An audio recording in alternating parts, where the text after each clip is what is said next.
안녕하세요. 압구정 국어논술학원 원장 이묘희입니다. 네, 아이들은 저를 이제 묘쌤이라고 많이 부르고 있습니다. 제가 국어 설명회를 시작하기 전에 어머님들께 한 가지 좀 말씀을 드리고 그리고 시작을 하도록 하겠습니다. 제가 20년이 넘는 동안 이제 강의를 해오면서 사실은 많은 아이들을 좀 만났습니다. 그 아이들 중에는 공부를 잘하는 전교 1등을 하는 아이들도 있었고요. 그리고 이제 상위권 아이들도 좀 많았는데 정작 제가 이제 기억에 좀 많이 남는 아이들은 좀 따로 있었던 것 같아요. 첫 번째로 제가 말씀드릴 친구가 한 명 있습니다. 그 친구는 이제 중학교 지금 3학년 학생이고요. 그 친구는 제가 지금 압구 중3의 내신을 60명 정도를 가리키고 있는데 처음 만난 남자친구였어요. 그 친구는 굉장히 이제 좀 내성적이었고요. 그래서 말이 별로 없는 친구였습니다. 그리고 좀 친구도 절친도 좀 없는 친구였고요. 근데 그 친구가 매번 5분에서 10분씩 수업 시간마다 지각을 하는 거예요. 그리고 들어와서는 20분도 안 돼서 엎드려서 자더라고요. 그래서 저 친구가 뭔가가 많이 힘들구나라는 생각을 좀 했었습니다. 이제 어느 날 이제 또 수업이 시작이 돼서 내신 수업을 진행을 하는데 또 헐레벌떡 10분 만에 늦게 들어왔어요. 그래서 이제 그 친구가 문을 열고 이렇게 들어왔죠. 그래서 제가 얼굴을 보면서 이렇게 얘기했습니다. 아니 김순돌님 왜 이렇게 또 늦으셨어요? 이제 또 한 번 늦으시면 선생님 떼찌합니다. 이렇게 얘기를 해줬어요. 그랬더니 그 친구가 갑자기 제 얼굴을 쳐다보는데 저하고 눈이 딱 마주쳤거든요. 그런데 그 친구가 눈에 눈물이 그렁그렁 맺히는 거예요. 그러면서 하는 말이 선생님 제 이름을 기억하고 계세요? 라는 얘기를 하는 거예요. 근데 제가 그 말을 들으면서 그 아이의 눈을 보는 순간 제 눈에도요 눈물이 핑 돌았어요. 왜냐하면 이 아이가 그동안 학교나 학원에서 어떤 하루를 보내고 있는지 어떤 마음으로 하루를 보내고 있는지가 너무나 잘 보이더라고요. 그 친구가 그리고 나서는요 그 다음 시간부터는 지각을 하지 않았습니다. 그리고 맨 앞자리에 앉아서 수업을 정말 열심히 들었어요.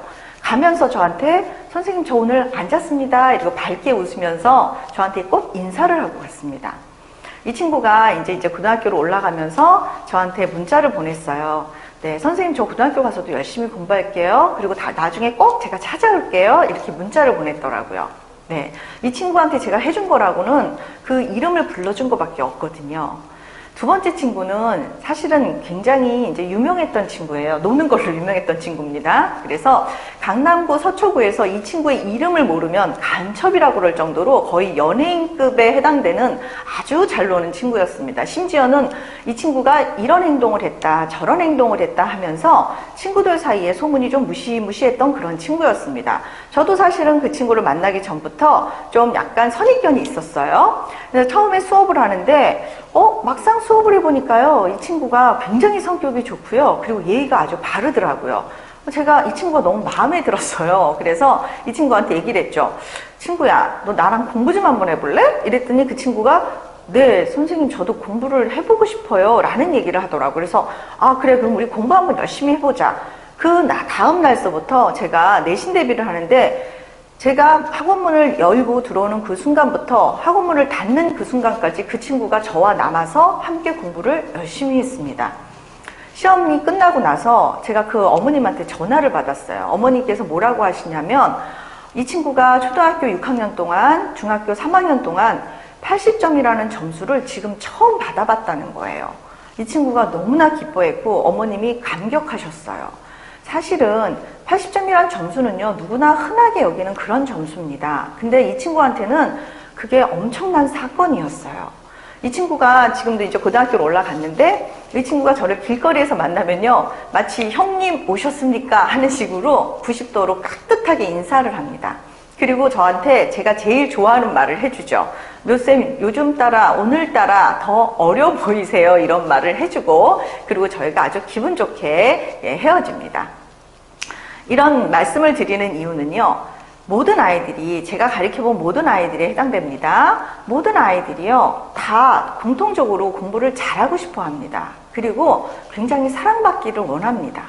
그러면 이런 아이들은 모두 마음이 똑같은데 언제부턴가 차이가 생기게 됩니다. 어떤 아이들은 공부를 잘하는 아이들로 성장하게 되고요. 어떤 아이들은 조금씩 뒤처지게 되죠. 제가 이 부분에서 제일 안타까운 부분이 바로 이 부분이에요.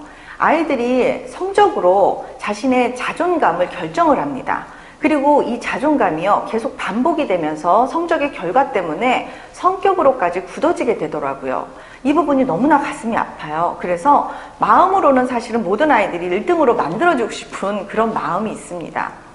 그러면 이렇게 중요한, 저희가 흔히 말하는 공부 정서라고 하죠. 공부할 마음이 사실은 가장 중요한데, 이런 성취감이라든지 이런 자존감은 도대체 언제 형성이 되고 어떻게 만들어야 되는 걸까요? 바로 그 시점이 저는 예비 중1이라고 생각합니다. 인생에 있어서 우리가 공부를 잘하느냐 못하느냐가 결정되는 시점은요, 저는 딱 2번이라고 생각이 돼요. 첫 번째는 어머님들도 아시겠지만 예비 중1 지금 시점입니다. 시작하는 시점에서 첫 시험이 아이들이 자기를 결정짓는 가장 중요한 시점이 되고요. 두 번째 시점은 중학교 3학년에서 고등학교 1학년으로 올라가는 겨울방학, 그때 준비과정 그 시점입니다. 그래서 지금 현재 예비 중1을 준비하려고 결정하시는 모든 어머님들께서는 제가 부탁드리는 말씀을 좀 꼭 들어주셨으면 좋겠어요. 아이들한테 공부를 열심히 하라고 얘기를 하는 건 사실 모든 어머님들의 공통된 마음이실 거예요. 그런데 예비 중학교 1학년 아이들의 입장에서 제가 말씀드리면 이 초등국어하고 중등국어는요, 굉장히 격차가 심합니다.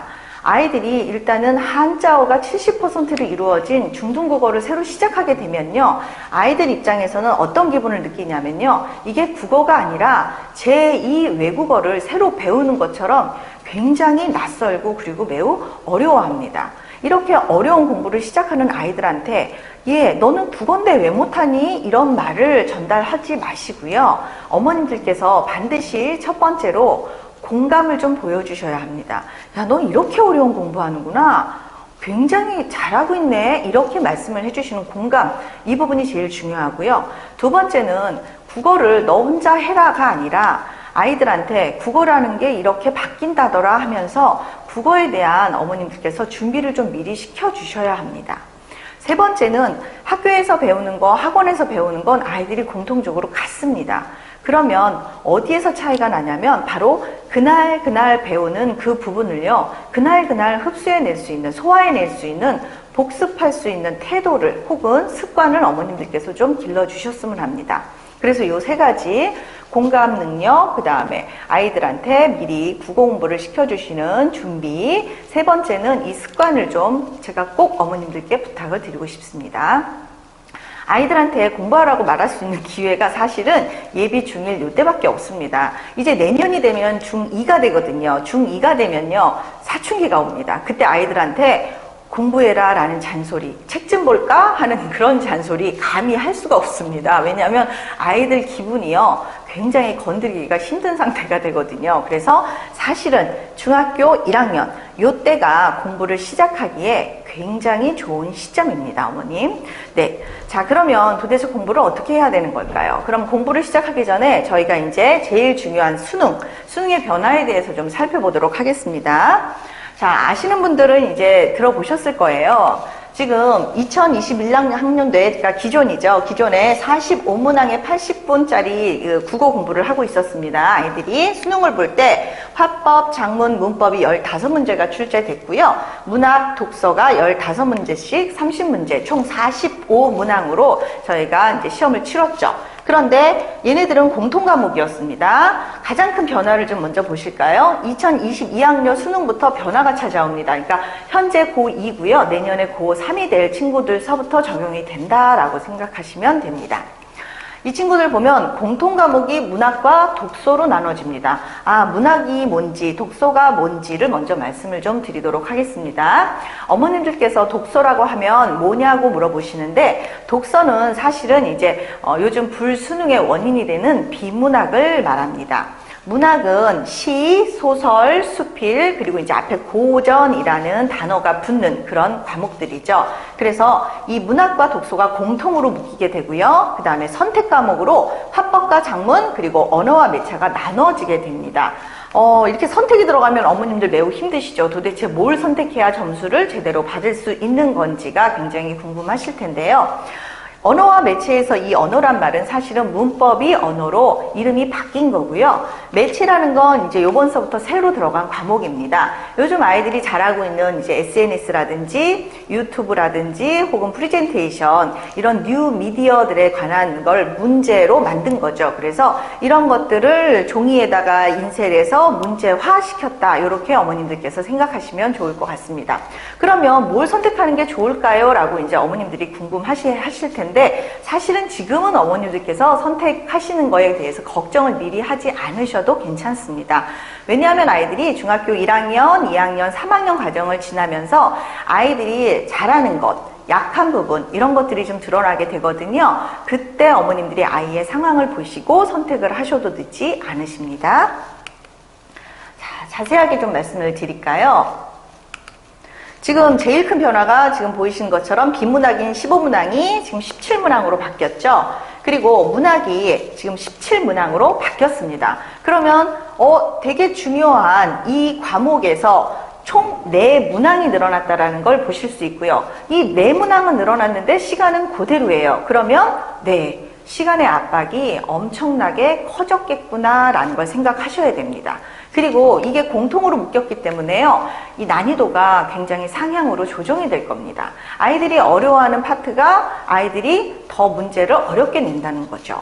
자, 그 다음에 화법과 작문, 언어와 매체가 이제 11문항이 되는데 여기서 어머님들께서 이제 알고 계셔야 되는 부분이 이 선택 과목은요. 2등급 이상을 받는 아이들한테는 반드시 만점을 받아야 되는 그런 과목입니다. 그래서 선택의 여지가 없는 과목이에요. 그래서 이 과목에서는 사실 만점을 받고 요 공통 과목에서 사실 높은 성적을 받아야 여기서 변별이 생긴다라는 거 어머님들께서 여기서 경쟁력이 생기는 거를 반드시 이제 알고 계셔야 됩니다. 그래서 사실은 좀 더 걱정이 되는 부분입니다. 자, 그럼 무엇이 수험생을 더 힘들게 할까요? 보시면 일단 독서 비문학 지문에서 1800자, 2100자, 2400자가 섞여 있던 지문이 독서가 2100자, 2400자, 2400자로 바뀌게 됩니다. 네, 지문의 길이가 길어지고 있죠.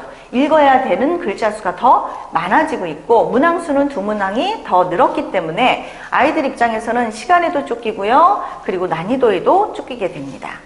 문학도 지금 굉장히 심각합니다. 사실은 이 문학 파트는 시, 소설, 수필 이런 파트인데 혹시 이제 소설이나 이런 부분을 보셨을지 모르겠는데 한 소설, 고전소설 같은 거 하나 보면 엄청 깁니다. 이 소설 중에 기존에는요, EBS와 직접 연계되는 부분이 70%가 수능에 출제가 됐습니다. 그 얘기는 만약에 제가 이 EBS에서 어떤 박시전 같은 고전소설을 봤을 때 박시전의 그 긴 지문 안에서 어떤 문단이나 그 단락이 좀 나왔으면 그 부분이 그대로 수능에 연계가 됐다는 얘기거든요. 그런데 이제 바뀐 수능의 변화를 보시면 문학에서 EBS가 간접 연계로 바뀌었고요. 그 비율도 50%로 줄었습니다. 그 얘기는 간접 연계를 하면 아까 말씀드린 그 추장전이나 혹은 박시전의 긴 지문 중에서 나왔던 그 지문이 나오지 않는다라는 얘기예요. 그러면 도대체 뭐가 연계가 되냐고 물으신다면 이제 그 박시전에서 얘기하는 주제, 다음 박시전에서 이제 얘기하는 시점, 혹은 박시전의 그 소재 이런 식으로 어떤 주제, 소재, 그리고 제목 정도만 연계가 된다는 거죠. 그러면 아이들 입장에서 한번 생각을 해볼까요? 아이들은 범위가 정해져 있는 공부를 하다가 이제는 범위가 더 넓어진, 즉 한계가 없어진 방대한 양의 문학작품을 공부해야 된다는 얘기거든요. 아이들 입장에서 부담이 굉장히 커지겠죠. 그러니까 아이들 입장에선 시간에도 쫓기고 그 난이도에도 쫓기고 사실은 양에서도 쫓기게 되는 겁니다.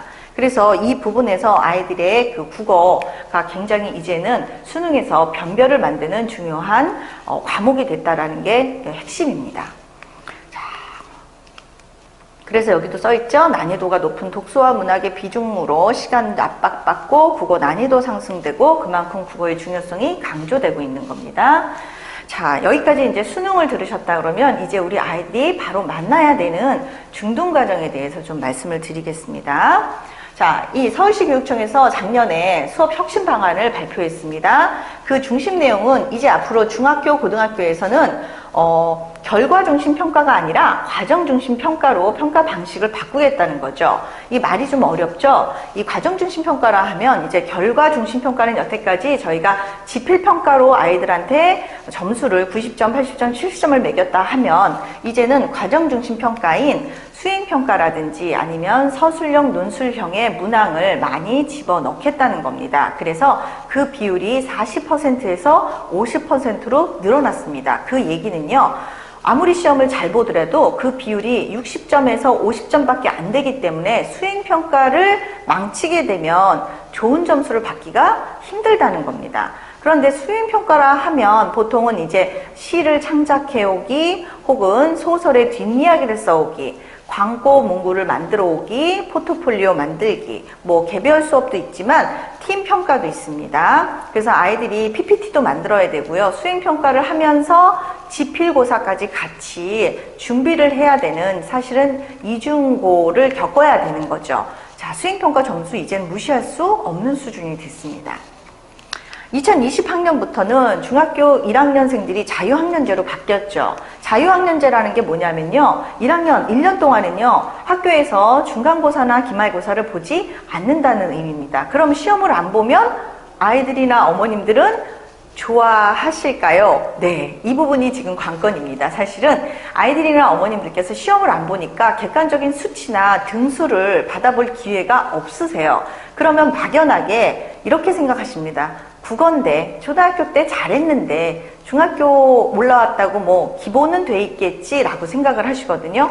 그런데 실제로 2학년에 처음 보는 중간고사와 기말고사에서 어머님들이나 아이들이 모두 엄청난 충격을 갖고 학원을 방문하십니다.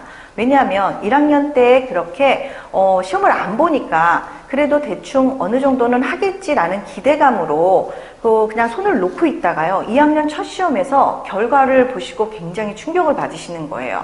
평균이 60, 70점대가 많이 나오고 있습니다. 사실은 저는 중학교 1학년 아이들이 자유학년제라고는 말을 하지만 저는 아이들의 영혼이 너무 자유로워져서 저는 자유영혼제라고 이렇게 말을 어머님들께 말씀을 좀 드리는데요. 현장에서 제가 느끼는 아이들의 학력 저하 수준은 정말 심각합니다. 아이들이 요즘 한자를 배우지 않잖아요. 아이들이 한자어를 배우지 않는 데에 비해서 지금 사실 국어 교과서에는 한자어가 70% 이상을 차지하거든요. 그러다 보니까 아이들의 어휘력이라든지 독해력이요. 엄청난 수준으로 지금 떨어져 있습니다. 그 수준을 사실 어머님들도 많이 이제 느끼게 되십니다. 2020년 10월 25일 날 제가 어떤 설문조사 결과를 봤습니다. 모 신문사에서 1만 명의 어머님들과 학교 선생님들을 대상으로 설문조사를 했는데 사교육 자유학년제를 하고 나서 어머님들께 그 성과나 그 평가를 내려달라는 그 설문조사였습니다. 그 설문조사에서 어머님들이 70%가 이렇게 말씀하셨대요.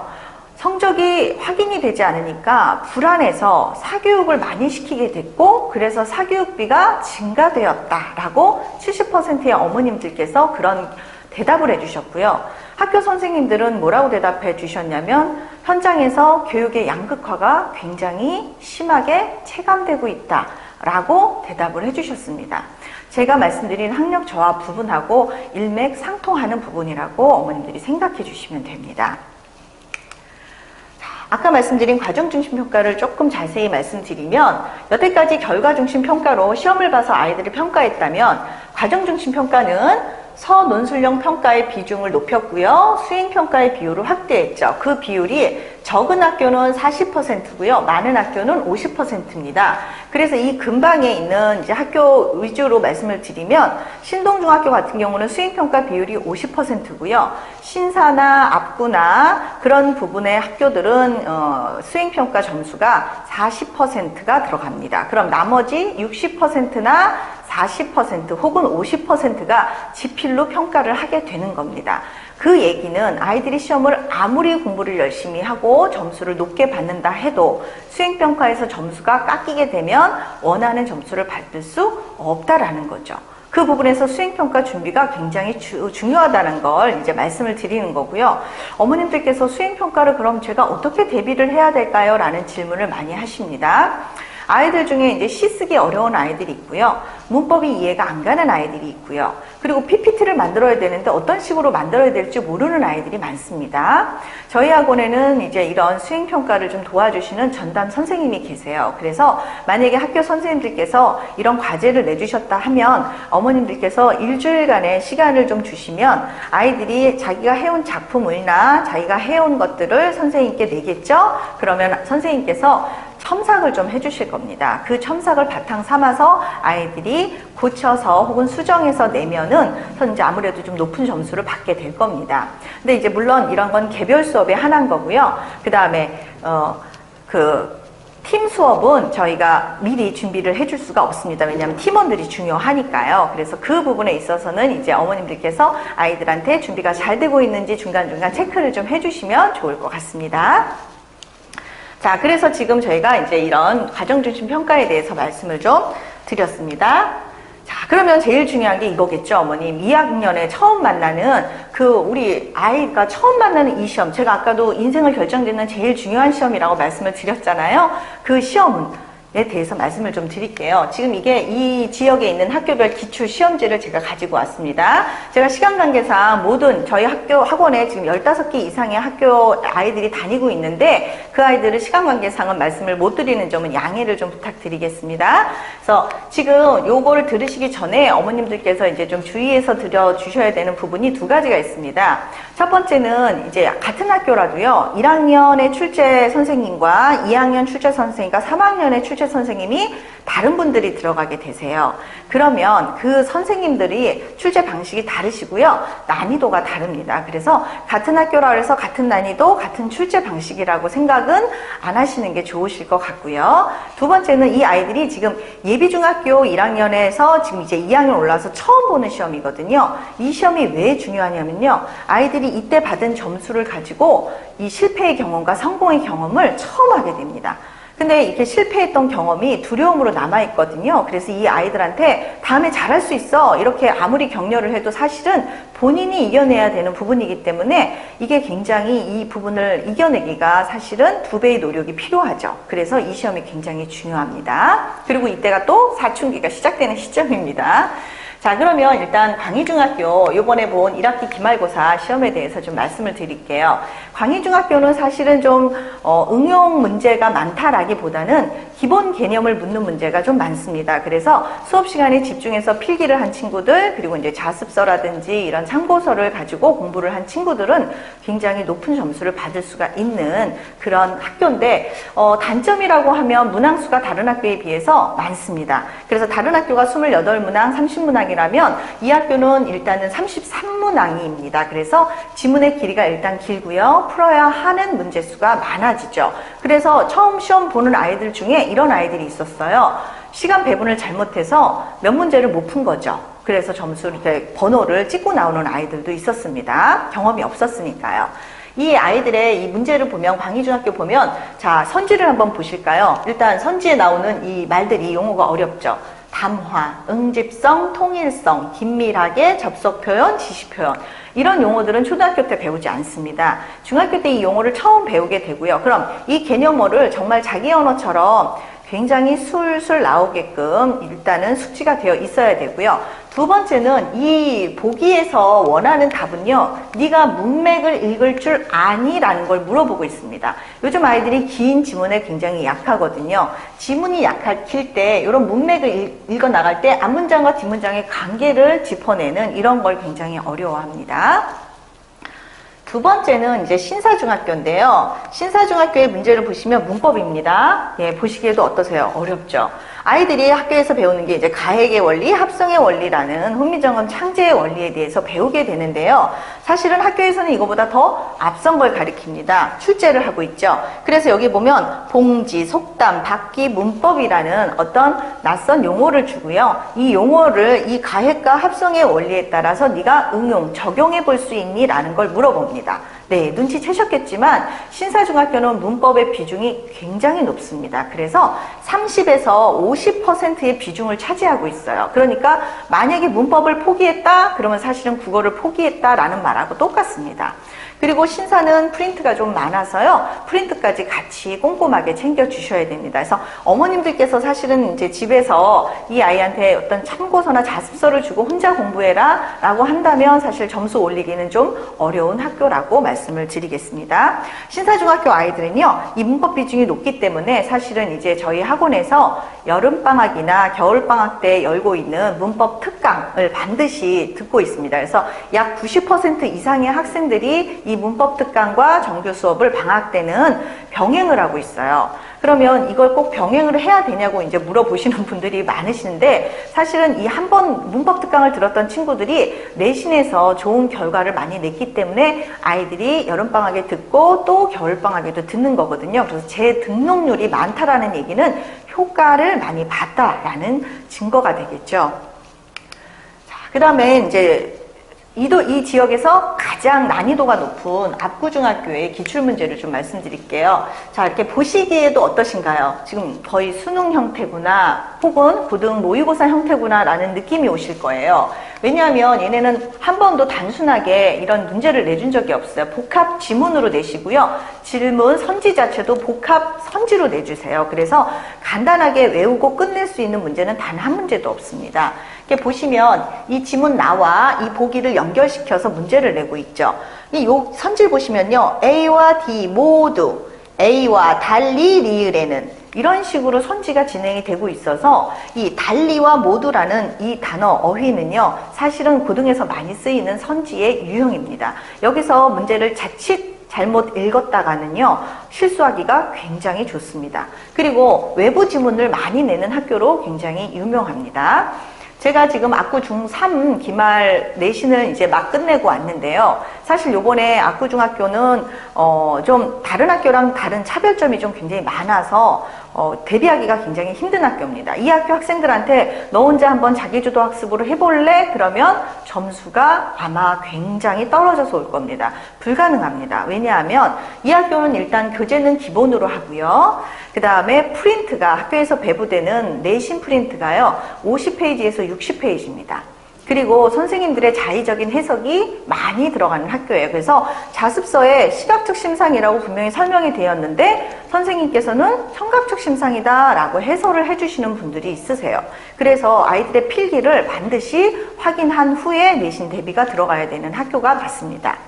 얘네 학교는 또 4점짜리 배점이 높아서요, 단 한 문제를 놓치면 점수가 확 떨어지게 됩니다. 그래서 한 문제 한 문제를 그냥 놓칠 수가 없는 학교가 되고요. 아까도 말씀드렸지만 프린트가 많고 학교 필기도 매우 중요한 학교죠. 그리고 시험에 문제 내는 유형을 보면 이번 경우를 말씀드리면 아이들한테 보기를요, 10개를 주고요. 그리고 나서 선지에 자, 다음 중 보기 중에서 이 작품에 대한 설명이 맞는 개수를 고르시오라는 문제를 많이 냅니다.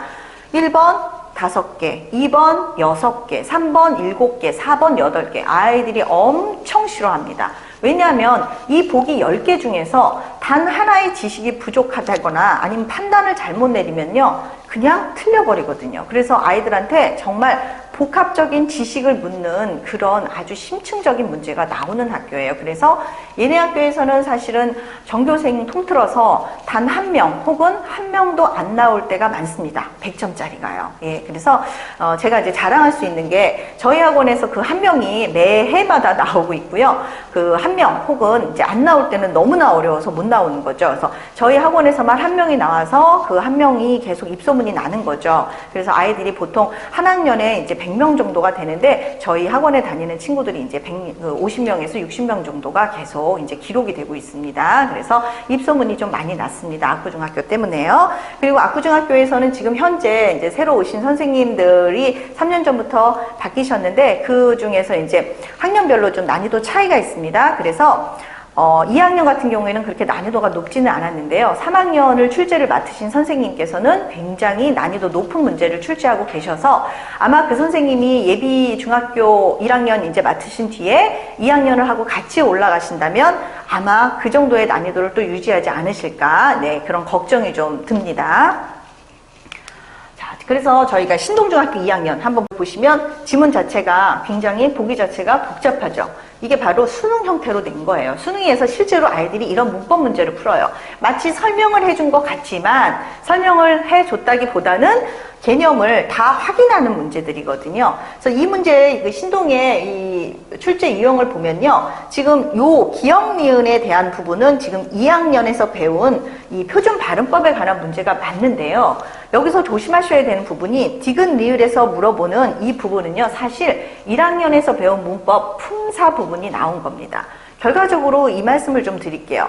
2학년 때 열심히 표준 발음법 하면 성적이 나오겠네요가 절대 되지 않는다는 얘기예요. 1학년 때 공부를 안 했던 친구들은요. 이 문법 문제를 풀기 위해서는요. 1학년 때 했던 이 용언과 어미 이런 부분에 관한 1학년 품사의 문법이 기초적으로 잘 되어 있지 않으면 도저히 2학년 표준 발음법을 이해할 수가 없다는 거죠. 그래서 이 아이들 입장에서는 사실은 1학년 때 문법, 2학년 때의 문법을 2년간의 문법을 통틀어서 공부를 해야 된다는 겁니다. 매우 어렵고 힘든 과정이 되겠죠. 그래서 지금 신동중학교 2학년도 점점 난이도는 상승하고 있다라고 어머님들께서 보셔야 되고 단순히 교재만으로는 풀기가 힘들고요. 외부 예문이나 외부 지문들이 점점 추가가 되고 있습니다. 그래서 신동중학교도 사실은 학원의 도움을 좀 많이 받으셔야 고득점이 나올 수 있습니다. 자, 저희가 지금 시험 때마다 사실은 전에는요, 시험이 끝나는 날 어머님들께 엄청 많은 전화를 받았습니다. 왜냐하면 결과가 어떻게 나왔나요? 아이들이 잘 봤나요? 우리 아이는 어느 정도 했나요? 이런 얘기들을 많이 물어보시는데 저희가 이렇게 시험 본 당일날요, 국어 출제 경향 분석지를 당일날 어머님들께 분석을 해서 보내드립니다. 저희가 시험이 끝나면 아이들한테 미리 교육을 시켜서 자기의 점수를 아이들한테 찍으라고 해요. 그러면 아이들이 그날 선생님 저는 몇 점입니다. 선생님 죄송합니다. 선생님 다음 기회에 뭐 로또도 아니고 다음 기회에 뭐 이렇게 보내는 아이들도 많아요. 이 아이들의 점수하고 기출 시험지를 모아서요. 저희가 이렇게 분석지를 당일날 작성을 합니다. 이 분석지의 내용을 보시면 어떤 유형으로 출제가 되었고 변별 문제가 몇 개가 나와서 이 변별 문제에서 아이들의 성적이 좌우되었다. 이런 식으로 이제 나가게 되고요. 그 다음 이제 어머님들이 제일 궁금하신 게 난이도는 어느 정도였고, 그 다음 아이들이 본 아이들 중에서 몇 점 받은 아이들이 몇 명이나 되는지, 우리 아이는 그 중에 몇 %에 속해 있는지가 궁금하실 거예요. 그래서 여기 보시면 변별력 문제, 세 문제 이렇게 돼 있죠. 제가 이렇게 보내면요, 어머님들한테 전화가 옵니다. 선생님이 말씀하신 그 변별력 문제 우리 아이 다 틀렸잖아요. 어쩜 그렇게 잘 찝으셨어요. 이렇게 얘기를 합니다. 아이들이 어려워하는 것 문제는 학교 선생님도 아십니다. 그래서 아이들한테 틀리라고 내는 문제죠. 이 문제를 넘어서야 고득점이 나오게 됩니다. 그리고 여기서 보면 본원에서 수업을 들은 학생의 성적은 50% 파악을 했고 그 중에서 54명 중에 100점이 4명, 90점대가 6명, 80점대가 뭐 18명 이런 식으로 저희가 분석을 해서 보내드리니까 어머님들께서는 이제 전화를 하실 필요가 없이 아이의 현재 상황이나 아이가 지금 어떻게 봤는지가 파악이 되시니까 그 다음부터는 되게 편하다고 말씀을 하시더라고요. 그래서 이 분석지에 대한 만족도가 굉장히 높으셨습니다. 자, 그러면 이렇게 어려운 시험을 이제 거의 고등학교 1학년, 2학년 수준의 문법을 아이들이 풀고 있는 거거든요. 그럼 이렇게 어려운 거를 어떻게 공부를 해야 될까요? 네, 그래서 저희가 일단 제가 준비한 자료를 보면 이렇게 순서대로 1, 2, 3이 돼 있지만 사실은요, 저희가 가르치고 있는 모든 선생님들은 이게 가장 중요하다고 말씀드립니다. 두 번째 나와 있는 습관, 태도, 방법이죠. 왜냐하면 예비중학교 1학년 아이들을 만나면요, 아직까지 애기애기예요. 그래서 너무 애기스러워서 사실은 이제 얘네들이 중학생이라고 믿기가 어려울 정도로 외모도 어리지만 하는 행동도 굉장히 어려요. 그래서 조금만 힘들면 힘들어요 선생님 이런 얘기를 좀 많이 하거든요. 근데 아이들을 사실 제가 만나면 제일 먼저 하는 게 바로 태도를 잡아주는 것부터 합니다. 그래서 저희 학원 선생님들은 공통적으로 다들 태도를 먼저 잡아주거든요. 왜냐하면 아이들이 딱 만나는 순간 선생님들은 뭘로 아이들을 판단하냐면 이 아이들이 앉아있는 자세하고요. 눈 마주치는 거하고요. 필기하고 그 다음 숙제나 준비물을 어느 정도 잘 해오고 있는지 이걸로 아이들이 판단이 돼요. 사실은. 그래서 그 판단 기준에서 저희가 틀리는 경우가 거의 없다고 해도 과언이 아니거든요.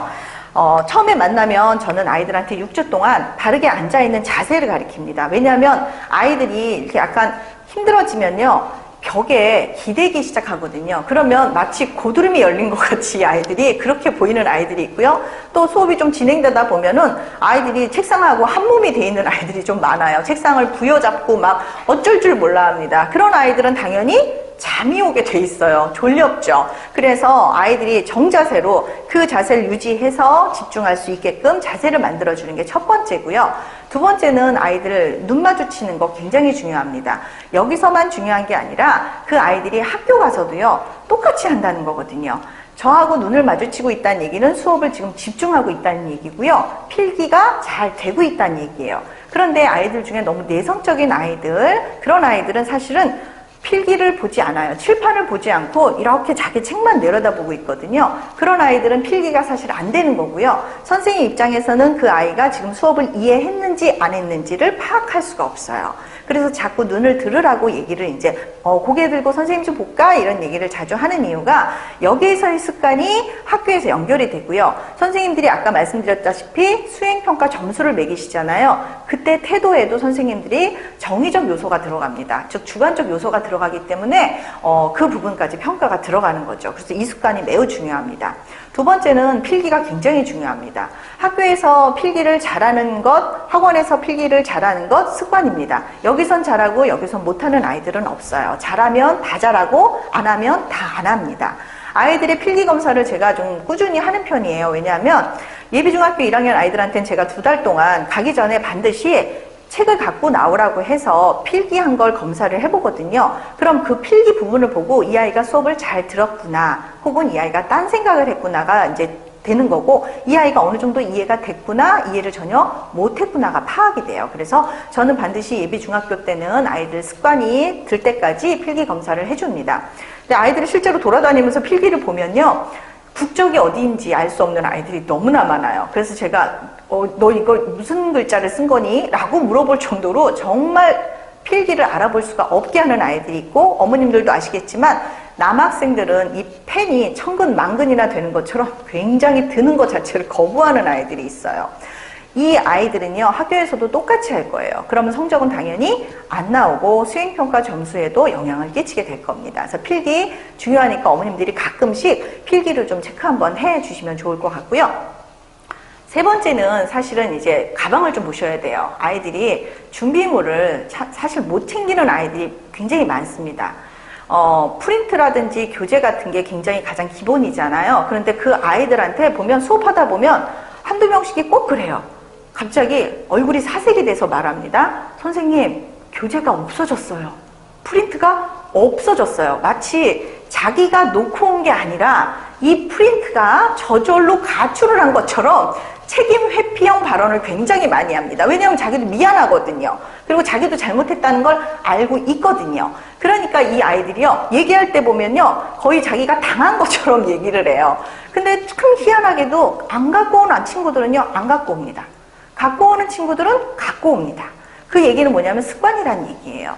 그래서 어머님들께서 예비 중학교 올라오면 당분간은 어머님들께서 아이들이 프린트를 잘 챙기고 있는지, 교재는 잘 챙기고 있는지를 반드시 확인을 해 주셨으면 좋겠습니다.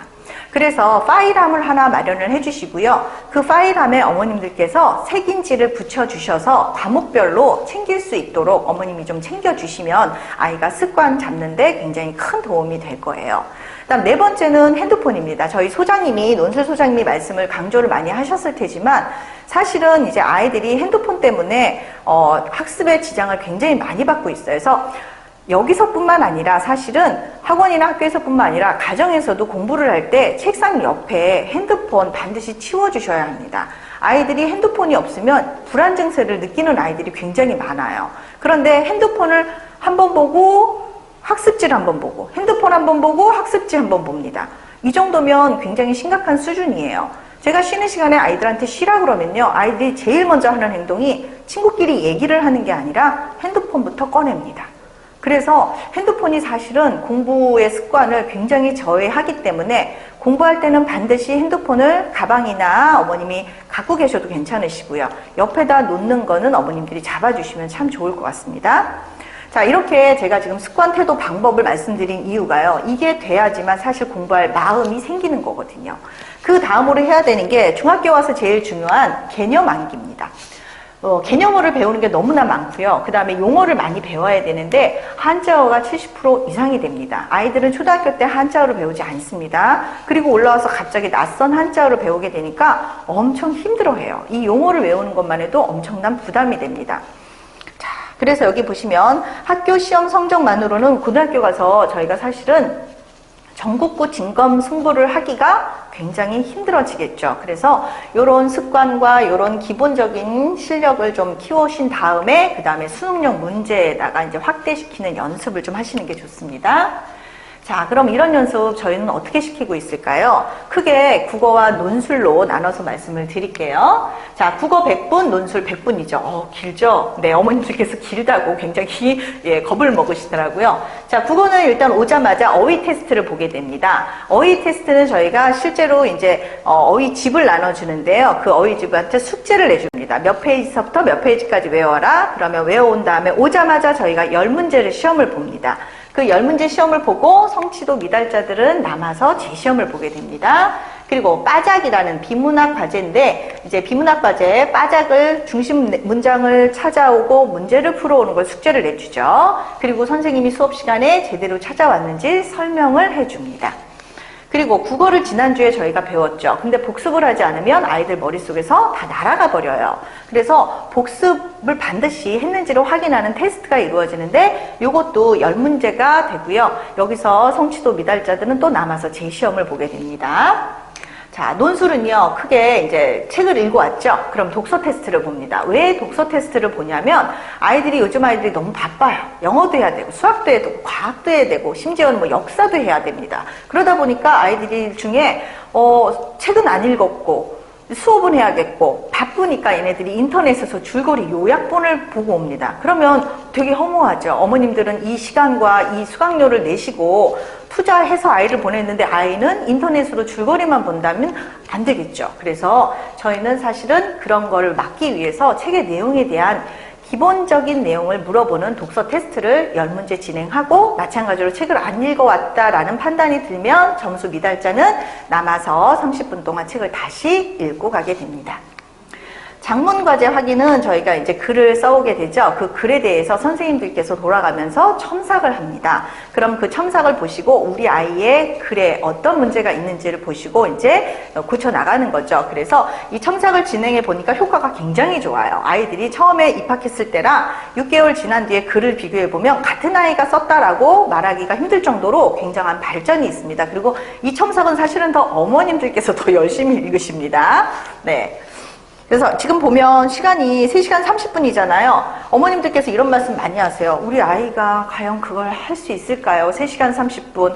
매우 걱정하시는데 어머님들이 걱정하시는 것보다 아이들은 적응력이 굉장히 빠르고요. 두 번째는 이제 저나 소장님이나 그렇고 저희 모든 학원 선생님들이 장점이 있습니다. 저희 학원 선생님들은 성적이나 결과에도 무척 목숨을 거시는 선생님들이 많지만 사실은 재미에도 굉장히 열성적으로 목숨을 거세요. 그래서 서로 막 경쟁을 합니다. 누가 더 재미있게 수업을 해서 아이들을 재미있게 이끌어가는지. 그래서 아이들 중에 실제로 작년, 재작년 수업을 해보면 3시간 30분이 어떻게 흘러갔는지 모르겠다라고 말을 하는 아이들이 많았어요. 그래서 아이들이 이게 수업하다 보면 저한테 어떤 아이들이 얘기해요. 선생님, 개그맨 하세요. 너무 웃겨요. 이런 얘기를 많이 하거든요. 제가 이렇게 근엄하게 생겼어도 굉장히 재미있게 수업을 합니다. 그러면 이제 제가 얘기합니다. 아이들한테, 선생님 사실은 개그맨 시험에 나갔다가 떨어졌어. 이렇게 얘기를 하죠. 그럼 아이들이 진짜요? 이렇게 물어봅니다. 네. 그만큼 저희가 재밌게 수업을 하려고 많이 노력을 하고 있습니다.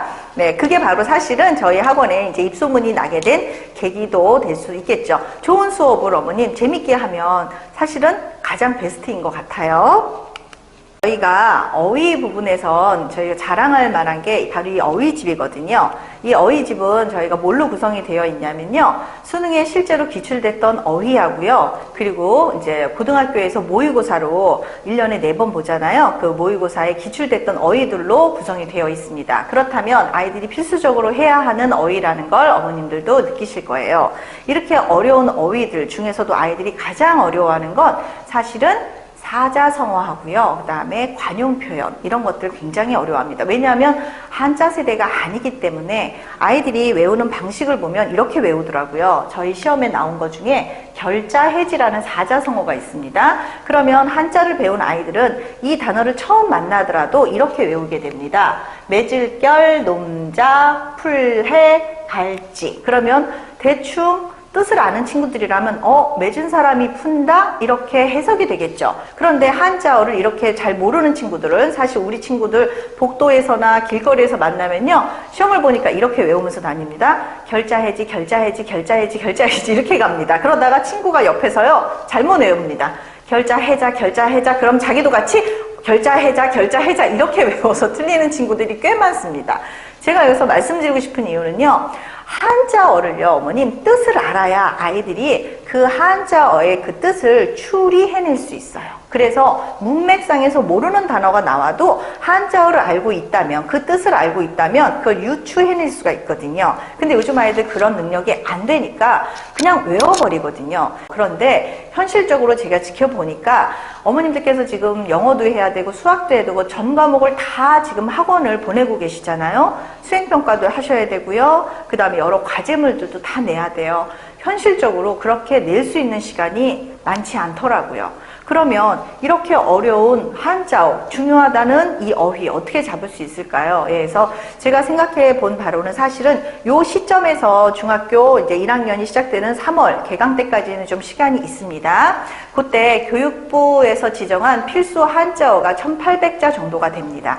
그 한자어를 어머님들께서 조금씩 매일매일 조금씩 시키시면은 그것들이 많은 도움이 될 것 같아요. 그래서 한자어로 이루어진 이런 중등 용어에 어머님들이 많은 노출을 좀 시켜주시면 아이들이 국어를 푸는데 많은 도움이 될 겁니다. 사실은 어휘만 잘 돼 있어도 독해도 잘 되고 문학 문제도 잘 풀게 됩니다.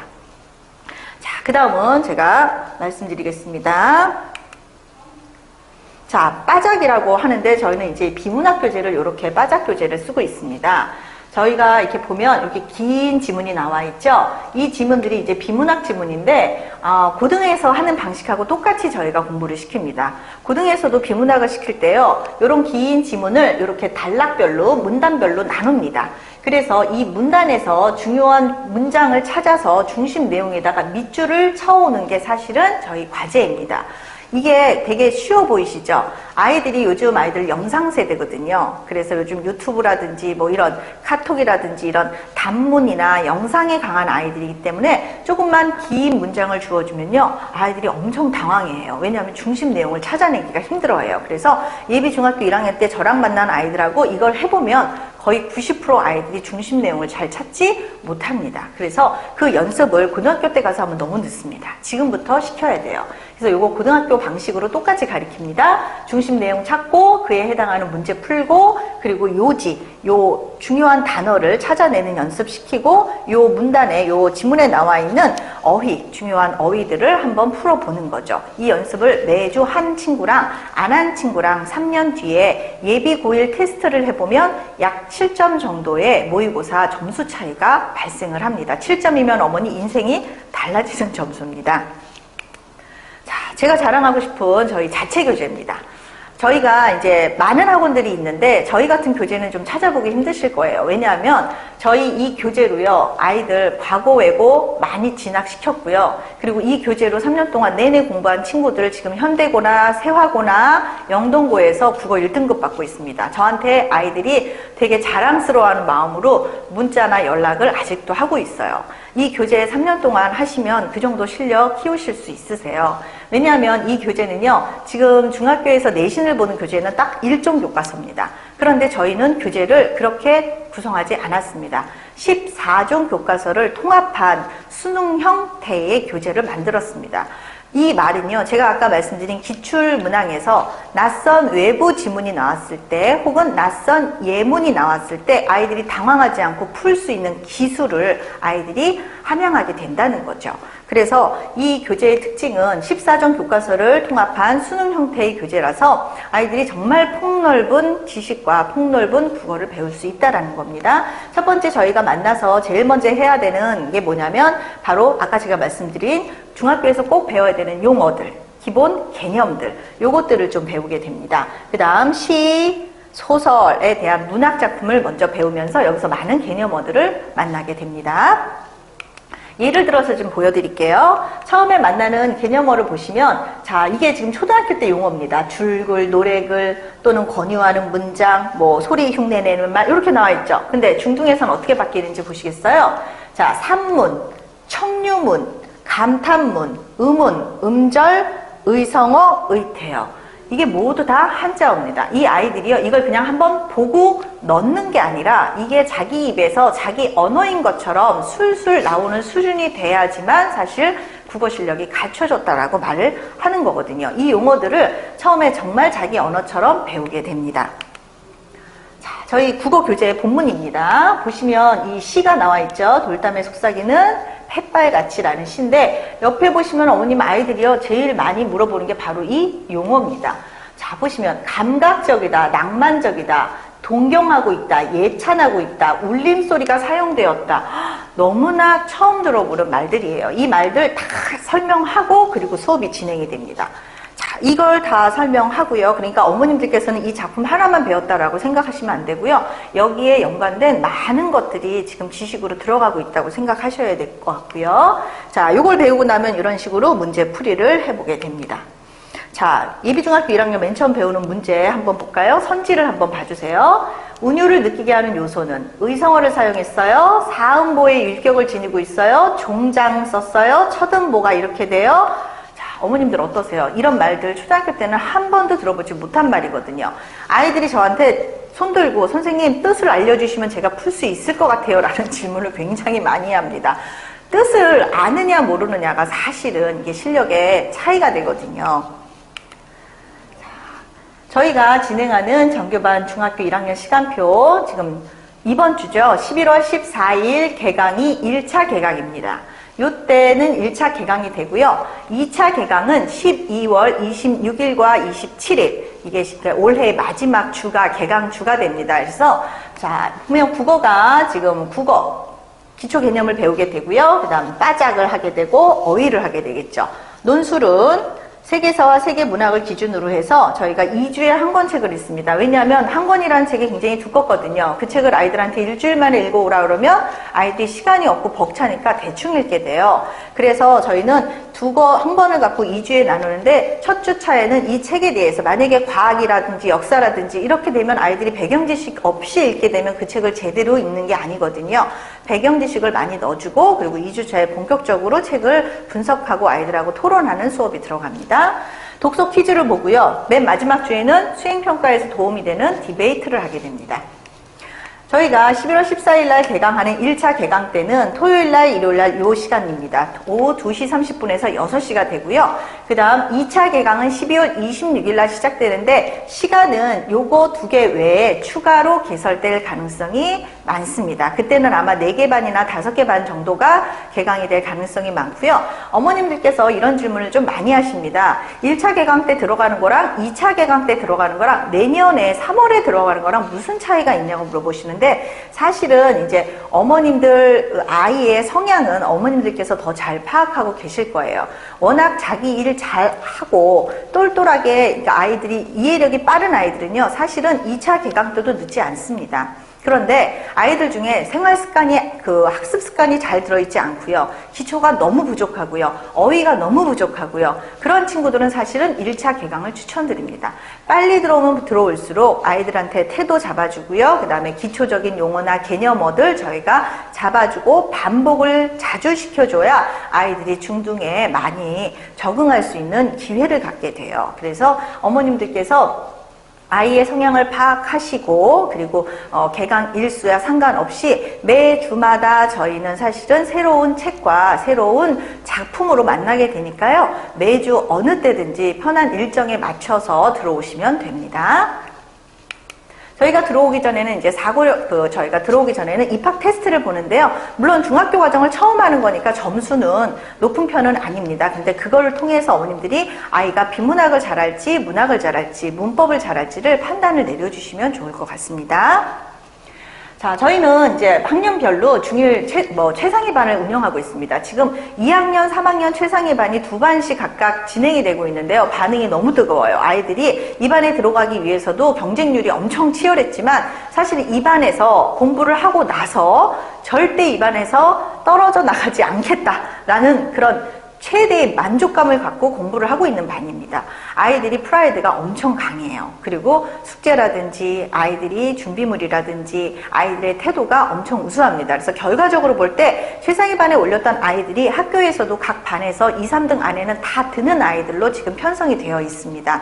중학교 1학년도 저희가 편성을 할 예정인데 그 시점은 뭔가를 좀 배워야 테스트가 진행이 되겠죠. 그래서 여름방학부터 개설 예정이고요. 중학교 1학년 최상위 반의 선정 기준은 저희 학원 자체 국어 경시대회 결과를 보고 상대평가를 하게 됩니다.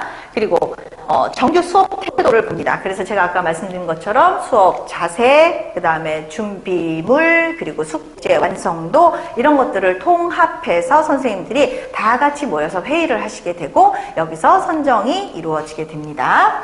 자, 여기까지가 저희 설명이었습니다. 긴 시간을 어머님께서 소중한 시간 함께 해주셔서 감사드립니다. 혹시 더 궁금하신 사항이 있으면 학원으로 전화 부탁드립니다. 네, 감사합니다.